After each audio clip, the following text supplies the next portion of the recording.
നടൻ അമിത് ചക്കാലക്കലിന് ഭൂട്ടാനിൽ നിന്നും നികുതി വെട്ടിച്ച് വാഹനങ്ങൾ കടത്തി ഇടനിലക്കാരുമായി ബന്ധമുണ്ടെന്ന നിഗമനത്തിലാണ് കസ്റ്റംസ്.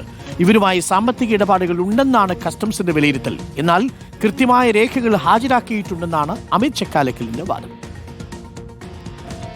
അമിത് ചക്കാലക്കലിന്റെ 8 വാഹനങ്ങൾ കേന്ദ്രീകരിച്ചാണ് കസ്റ്റംസിന്റെ അന്വേഷണം. ഇതിൽ 6 വാഹനങ്ങൾ ഇന്നലെ പിടിച്ചെടുത്തിരുന്നു.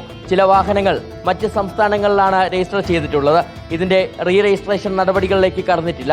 അതിനാൽ അമിത് ചക്കാലക്കലിനെ ഭൂട്ടാനിൽ നിന്ന് നികുതി വെട്ടിച്ച് വാഹനങ്ങൾ കടത്തിയ ഇടനിലക്കാരുമായി ബന്ധമുണ്ടെന്ന നിഗമനത്തിലാണ് കസ്റ്റംസ്. അമിത്തിന് വാഹനങ്ങൾ വാങ്ങിയതിനപ്പുറമുള്ള സാമ്പത്തിക ഇടപാടുകൾ ഇടനിലക്കാരുമായി ഉണ്ടെന്നാണ് വിലയിരുത്തൽ. ഇക്കാര്യത്തിൽ വ്യക്തത വരുത്താൻ അമിത്തിന്റെ സാമ്പത്തിക ഇടപാടുകൾ കസ്റ്റംസ് പരിശോധിക്കുന്നുണ്ട്. കസ്റ്റംസ് പിടിച്ചെടുത്ത വാഹനങ്ങൾ ഭൂട്ടാൻ വാഹനങ്ങളല്ലെന്നും പിടിച്ചെടുത്ത വാഹനത്തിന്റെ 8ാമത്തെ ഓണറാണ് താനെന്നും അമിത് ചക്കാലക്കൽ പ്രതികരിച്ചു. എന്റെ ലാൻഡ് ക്രൂയിസർ ഒരെണ്ണമാണ്. 7 ഓണേഴ്സ് കൈമാറി വന്ന വണ്ടിയാണത്. എന്റെ വണ്ടി ഫസ്റ്റ് ഡൽഹി രജിസ്ട്രേഷൻ ആയിരുന്നു, അത് കഴിഞ്ഞ് MP രജിസ്ട്രേഷൻ ആയിരുന്നു. ഹിമാചൽ രജിസ്ട്രേഷനേ ഇല്ല.